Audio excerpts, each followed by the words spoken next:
tu crois que cela ne pourrait pas t'arriver. Sur les réseaux, pardon, on en parle beaucoup de celles et ceux qui abusent, qui manipulent, qui ignorent nos limites, des gens toxiques, des pervers narcissiques, et c'est important d'en parler, je pense. Mais on s'arrête souvent là, comme si tout venait de l'autre et que nous n'avions été qu'un décor. Or, l'emprise ne choisit pas ses victimes selon leur intelligence ou leur force de caractère, car on trouve dans la littérature clinique, notamment dans le travail de Marie-France Irigoyen, des personnes solides, respectées, très compétentes, qui se sont trouvées sous emprise.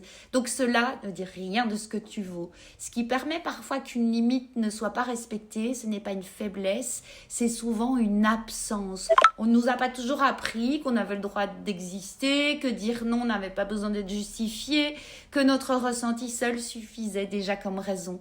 Ce n'est pas une faute. C'est une chose qu'on n'a simplement pas apprise, et c'est là que se trouve l'espoir, parce que ce que tu n'as pas appris, eh bien, tu peux l'apprendre.